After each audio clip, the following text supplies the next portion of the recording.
어제에 이어서 연기금의 매수세가 두드러지고 있고 프로그램 매수세도 활발하게 들어오고 있지만 시장 움직임 굉장히 좀 무거워졌습니다. 급락하고 있는 코스닥 시장도 잘 대처해야 될 것 같은데 3인의 전략에서 대응 전략을 세워봅니다. 오늘 이 시간에는 머니투데이 방송의 이학영 전문위원과 토로스 투자증권의 김대준 연구원 두 분과 함께합니다. 안녕하십니까? 안녕하세요. 안녕하세요. 시장 중심이 되는 키워드를 알아봅니다. 5위부터 3위까지 키워드를 화면을 통해서 확인해 보도록 하겠습니다. 오늘의 5위 키워드는 환율 6일 만에 반등 시도입니다. 5일 연속 하락하던 달러원 환율이 6일 만에 반등을 시도하고 있습니다. 그렇지만 반등 폭은 미미한 편입니다. 4위 키워드는 해운주 강세 지속입니다. 해운주의 강세가 이어지고 있습니다. 9월 초 660포인트까지 떨어졌던 BDI 지수는 현재 1000포인트에 육박하고 있습니다. 3위 키워드는 로봇주 급등입니다. 정부의 투자 소식에 힘입어 로봇주들이 동반 강세를 보이고 있습니다. 대응 전략을 세워봅니다. 어제 오늘 해운주 강세가 상당히 좀 두드러집니다. BDI 지수 9월 10일이었던가요? 661포인트까지 떨어졌었는데 지금 거의 1000포인트 다 왔습니다. 최근 그 이후로 꾸준히 좀 올라오고 있는데 이러면서 좀 업황이 회복되는 거 아니냐 이런 기대감들이 좀 많이 반영이 되고 있는 것 같은데요. 김대준 연구원께서는 해운주 어떻게 보세요? 예, 일단 해운주 같은 경우에는 최근 상승한 BDI 지수의 영향을 많이 받았습니다. 한 달 정도 9월 달에 이제 저점을 찍고 최근 들어서 이제 999포인트를 기록하면서 1000포인트에 근접했는데요. 이렇게 BDI 지수가 이제 오르면서 국내 해운주가 강세를 보이고 있습니다. 일단 BDI 지수가 오른 배경을 좀 살펴보면 하나는 첫 번째로 이제 중국의 철광석과 이제 코크스 석탄 관련된 수입이 증가하고 있다. 이쪽 측면을 볼 수가 있겠습니다. 중국의 이제 향후 앞으로 인프라 투자가 이제 지속될 것으로 이제 예상되고 있는 상황에서 이제 중국이 철광석이나 이제 석탄 등을 수입하면서 이것들을 이제 실어 나르는 이제 벌크선들의 운임이 상승했던 점이 이번 해운주 강세에 좀 영향을 미쳤고요. 또 하나는 이제 두 번째로는 이제 대서양 쪽, 유럽 쪽을 봐야 될 것 같은데요. 브라질에 이제 원자재를 수출하는 브라질이 이제 유럽으로 이제 원자재를 이제 운송을 해야 되는데 이 배들 같은 경우에 이제 배들이 아시아 쪽에 많이 집중돼 있다 보니까 남미에서 유럽으로 가는 이 배들이 조금 부족해진 상황입니다. 이렇게 원자재를 운송하는 그런 배들이 좀 없어지면서 여기에 이제 추가 프리미엄을 주면서 BDI 지수가 좀 상승하고 있는데요. 이렇게 두 가지 요인 때문에 이 BDI 지수가 상승하면서 현재 해운주가 강세를 보이고 있습니다. 그래서 이쪽 시황과 관련해서 단기적으로는 이제 벌크선과 관련된 STX 페노션 그리고 크게 관련 없고 이제 컨테이너 쪽에 많이 사업을 집중하고 있는 이제 한진해운이 있지만 어차피 단기적인 시황 측면에서 같은 흐름을 보인다고 봤을 때는 이들 업종에 해당되는 이 STX 페노션이나 한진해운 같은 종목이 조금 우호적인 다른 종목보다는 조금 상승하는 그런 모습을 보일 가능성이 좀 높다고 생각됩니다. BDI 지수 한 달 정도 더 상승 여력이 있다고 말씀하셨는데 그렇다면 해운주 갖고 있는 분들은 조금 더 들고 가도 될까요? 일단 한 달 정도만큼은 이제 앞으로 상승할 것으로 보고 있는데요. 이쪽 중국 쪽 시황이 어떻게 되느냐에 따라서 연말까지는 조금 더 오를 수도 있을 것 같다고 이제 생각은 되는데요. 하지만 이 최근에 기업들 실적 부진이 있고 또 STX 페노션 같은 경우에 좀 기업 리스크가 좀 크기 때문에 좀 단기적인 그런 관점에서 대응하는 게 좀 맞다고 생각됩니다. 여러 가지 실적에 대한 부담은 좀 있는 것 같습니다. 다만 이제 업황이 개선이 되고 있기 때문에 조금 접근은 가능할 것 같지만 어쨌든 길게 접근하기는 좀 어렵고 단기적으로 좀 접근할 필요는 있을 것 같습니다. 로봇 관련주, 직영부에서 로봇 산업 육성을 위해서 10년간 3,500억 원을 투자하겠다. 어제 그렇게 좀 밝혔는데요. 로봇 관련주들이 오늘 일제히 급등하고 있습니다. 3인의 전략에서도 로봇 관련주는 처음 얘기해 보는 것 같은데, 자, 이학영 의원께서는 로봇 관련주 어떻게 보세요? 네, 1, 2년에 한 번씩 또 로봇 관련주가 움직이는데요. 이번에 또 주식경제부가 또 한마디 했습니다. 10년간 3,500억, 연간 보면 매년 350억씩인데요. 정말 얼마나 큰 규모인지 전 이해가 잘 안 됩니다. 2조 규모의 사업은 이제 앞으로 10년에는 25조 규모인가요? 엄청나게 키우겠다는 것인데요. 그렇게 말로 키운다고 해서 정말 다 되는지, 그리고 정권이 꼭 바뀔 텐데요. 또 어떤 식으로 또 새로운 제도가 나올지 모르죠. 또 대선 주자 한 명이 또 이런 데 가갖고요. 또 이렇게 좀 지원한다 그러면 또 다시 상한가 계속 갈지 모르겠지만은요. 전 어찌 보면 이런 얘기를 좀 말씀드리고 싶습니다. 어제 오늘 이렇게 강하게 오르는 것들을 정말 이들이 정말 매출이 올해 작년도보다 좀 얼마만큼 늘어나는지, 이익은 좀 얼마나도 좀 늘어나는지 아니면 줄어드는지는 최소한의 어떤 그 접근은 필요한 것이 아닌가 싶습니다. 요즘 보면 온통 뭐 각종 검증에 대한 뉴스들이 많이 나오는데요. 저는 딱 이렇습니다. 각종 테마주를 정말 검증해야 될 시기가 아닌가 싶고요. 지금 이런 것은 뭐 절대적으로 펀더멘털로 전혀 뒷받침 안 되고요. 제가 봤을 때는 대부분의 주식들은 여기는 투기적 대응 그 이외에는 설명할 게 없습니다. 어찌 보면은 코스닥 시장 오늘 급락하고 있는데 코스닥은 굉장히 요새 좀 불안해졌습니다. 그렇기 때문에 오히려 이런 뉴스에 따라서 일부 종목들에 좀 매수세가 투기적으로 몰리는, 오히려 투기적으로 몰리는 경향도 있는 것 같은데요. 일단 뭐 실적에 대한 확인 과정 이런 부분은 반드시 좀 필요할 것 같습니다. 다음으로 오늘의 2위 키워드를 화면을 통해서 확인해 보도록 하겠습니다. 오늘의 2위 키워드는 중국 GDP 성장률 7분기 연속 둔화입니다. 3분기 GDP 성장률 오늘 뭐 장중에 오전에 발표가 됐죠. 7.4%. 원래 7.6% 예상했다가 7.4%로 전망치가 하향됐는데 뭐 딱 거기를 맞췄습니다. 일단 뭐 7분기 연속 둔화가 됐는데 다만 9월 달에 중국의 지표들을 보면은 수출입도 괜찮았고 또 M2 증가율도 괜찮았고 그랬기 때문에 3분기가 바닥이고 4분기에 이제 돌아서지 않겠냐 이런 그 전망들도 좀 많이 나오는 것 같은데요. 김대중 연구원께서 관련 내용 좀 말씀해 주십시오. 예, 오늘 오전장에 가장 컸던 이슈인 그 중국의 3분기 GDP가 발표가 됐습니다. 그 숫자로는 7.4%를 찍었고요. 예상치와 부합한 그런 모습을 나타냈습니다. 하지만 이번에 찍힌 7.4%는 이제 중국의 잠재적인 목표 성장률인 7.5%를 좀 하회하는 것이어서 그 11시에 발표가 됐는데 이때 약간 좀 지수가 빠지는 그런 모습을 보였었는데요. 일단 이 GDP 관련돼서 내용을 좀 세부적으로 지켜보면 이번에 중국의 GDP가 좀 안 좋게 나왔던 이유는 크게 두 가지 이유를 들 수가 있겠습니다. 첫 번째는 이제 중국의 가장 큰 교역국인 이제 유로존 경기가 좀 부진한 침체 국면에 빠져 있기 때문인데요. 중국의 수출 둔화가 지속되면서 이제 수출 기업도 안 좋아지고 또 중국의 이제 투자 여건도 좀 어려워지면서 이것들이 종합적으로 복합돼서 이제 중국 GDP가 좀 둔화되는 그런 데 영향을 끼친 것 같습니다. 그리고 두 번째는 이제 그 중국 정부가 이제 기준금리나 뭐 지준율 인하를 통해서 통화 완화 정책을 계속적으로 사용하고 있는데요. 하지만 이런 그 정책에도 불구하고 중국의 이제 또 다른 경제 지표, 뭐 산업 생산이나 고정자산 투자 같은 이제 실물 경기를 좀 뒷받침할 수 있는 그런 것들이 좀 부진했던 영향이 이제 GDP 그 성장률에 약간 좀 안 좋게 영향을 미친 것으로 판단됩니다. 그 앞으로 중국의 이제 성장률이 어떻게 될 것인가, 중국 경기가 바닥을 찍고 올라갈 것인가 이렇게 보는 사람들의 이제 의견을 좀 살펴보면 이번에 7.4%를 찍었고요. 4분기에는 7.7%, 그리고 내년 1분기에는 한 7.8에서 9% 정도가 예상되고 2013년 2분기에는 이제 8%대로 다시 돌아설 것으로 전망하고 있습니다.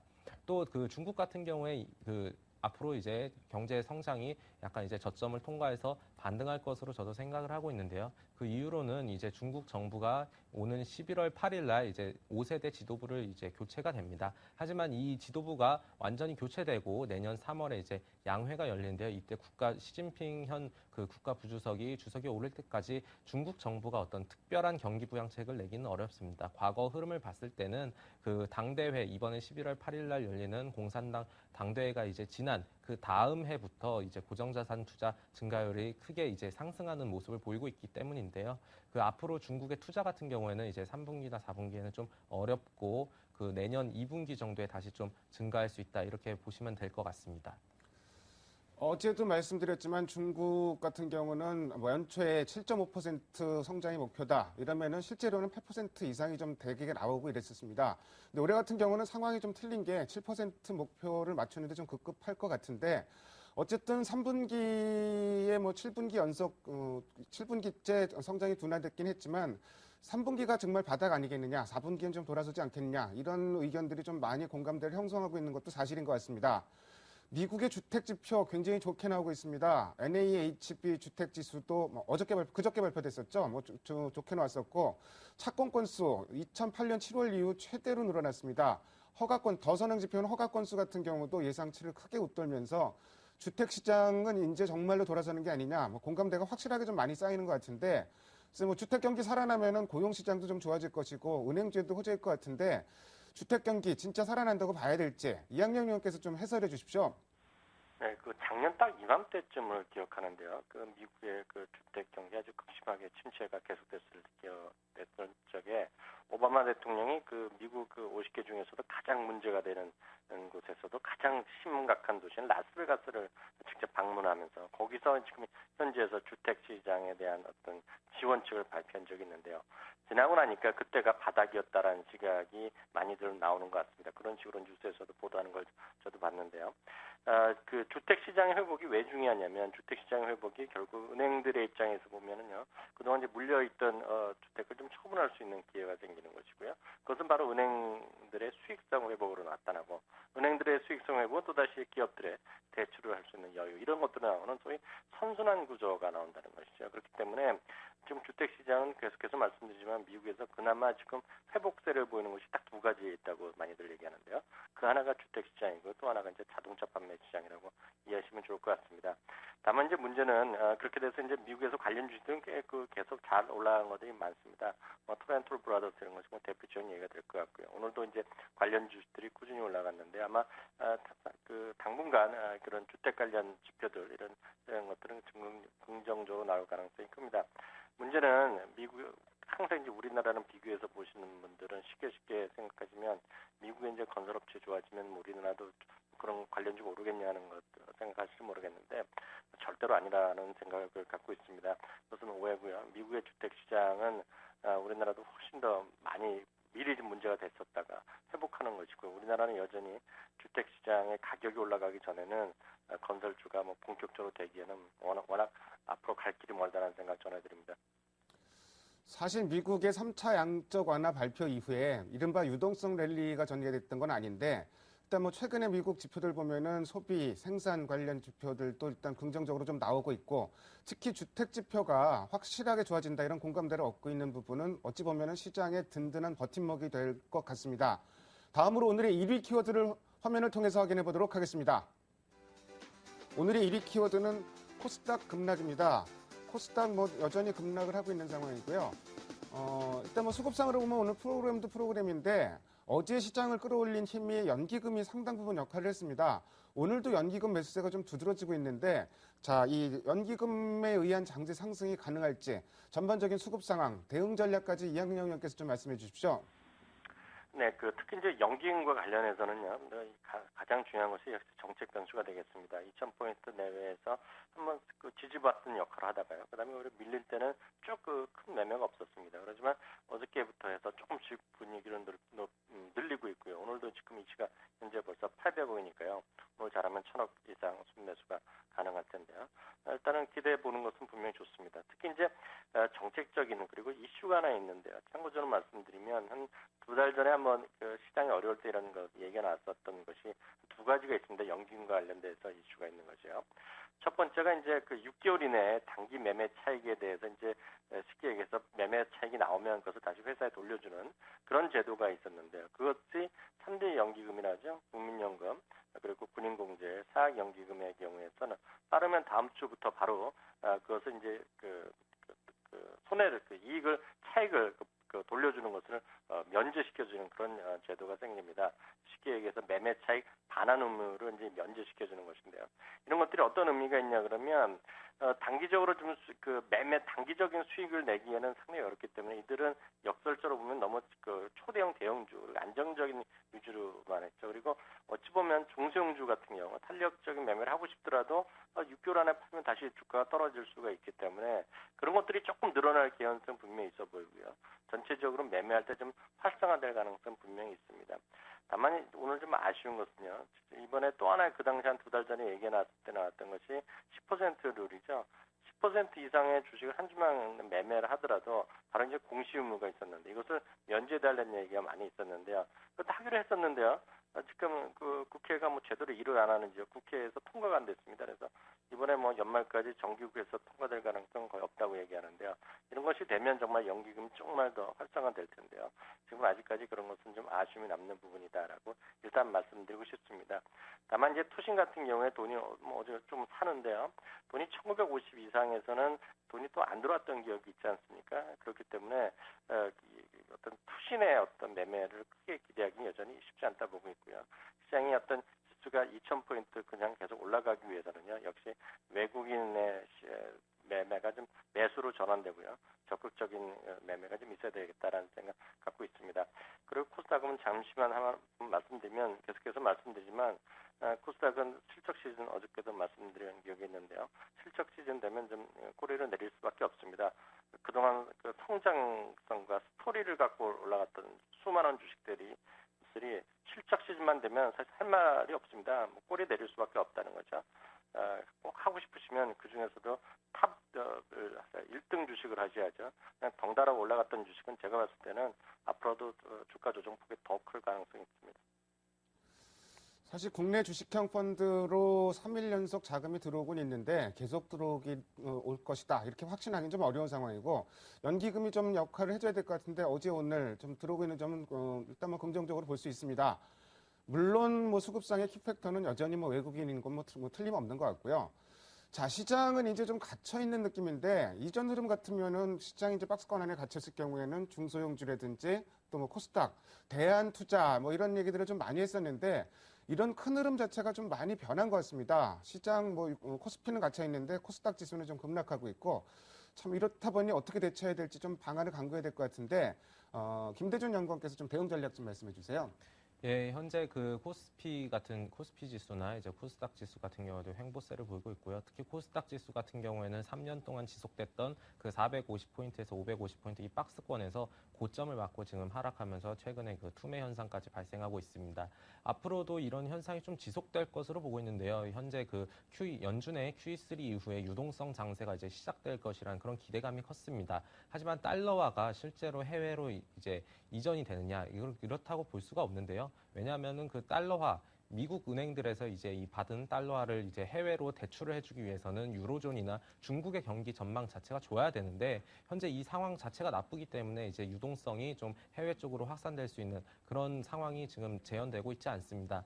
그래서 앞으로 그 외국인의 유동성을 그 크게 좀 예전과 같은 QE1이나 QE2와 같은 그런 상황을 기대하기는 좀 어려운 상황이고요. 외국인이 돌아오지 않으면은 결국에 국내 주식도 약간 좀 횡보세, 기간 조정을 보일 그런 가능성이 높습니다. 그리고 3, 4분기 실적 시즌이 다가왔기 때문에 실적 시즌이 시작됐기 때문에 지금 이 실적에 대한 어떤 확인 작업이 계속 되고 있는데요. 이 실적을 보고 예전 같으면은 이제 실적이 올라갈 것이다 이런 기대감 때문에 이제 매수를 했지만 이제는 좀 확인하고 대응한다 이런 식의 전략을 많이 수립하고 실제로 이행해 나가고 있습니다. 따라서 그 실적이 좀 개선될 수 있는 그런 업종, 실적 개선이 확인되는 그런 업종을 좀 찾아봐야지 좀 투자 쪽에서 좀 수익을 얻을 수 있을 것 같은데요. 이와 관련돼서는 이제 휴대폰이나 아니면 뭐 홈쇼핑 같은 그런 쪽 구조적으로 성장할 수 있는 그런 업종을 좀 지켜볼 그런 필요가 있겠습니다. 장기적으로 봤을 때는 그렇게 될 것으로 이제 생각을 하고 있고요. 단기적으로 봤을 때는 지금 최고의 그 이슈가 환율 하락에 따른 이제 원화 강세이기 때문에 이 환율 하락 수혜주에 대해서 조금 집중을 할 필요가 있겠습니다. 환율이 이제 하락할 경우에 이제 수혜를 얻을 수 있는 업종은 대표적으로 이제 뭐 조선이나 아니면 뭐 항공, 여행 수행 이제 원유를 수입해오는 그 항공 업체나 뭐 에너지 업체 같은 유틸리티 쪽이 될 수가 있겠는데요. 지금 최근에 이제 봤을 때 이제 대한항공 같은 이제 항공 업종이나 이제 조선 업종 외화부채에 대한 그 환율 그 차익이 이제 발생할 수 있는 조선 업체 같은 경우에 최근에 좀 좋은 모습을 보이고 있기 때문에 아주 좀 단기적인 전략으로 봤을 때는 이쪽 환율 하락 수혜 업종을 조금 집중해 보시는 게 좋겠습니다. 일단 시장 이전과는 흐름이 확실히 틀려진 건 틀림없는 것 같습니다. 예전에 이렇게 조정받으면은 조정이라든지 이제 횡보하면은 뭐 코스닥 종목도 많이 올랐었는데 역시 뭐 실적 시즌이라는 점 그리고 너무 많이 올랐다는 점 이런 점이 좀 부담으로 작용을 하고 있는 것 같고요. 일단 뭐 좀 종목에 대한 슬림화는 반드시 필요할 것 같은데 길게 봐서 휴대폰이라든지 홈쇼핑 이런 쪽은 유망할 것으로 보고 있고 원화 강세와 관련해서 조선이라든지 항공, 유틸리티 단기적으로는 이쪽도 좀 살펴볼 필요가 있다 이런 말씀까지 덧붙여 주셨습니다. 지금까지 5가지 키워드를 통해서 오늘 시장의 흐름을 살펴봤습니다. 두 분 말씀 잘 들었습니다. 감사합니다. 감사합니다.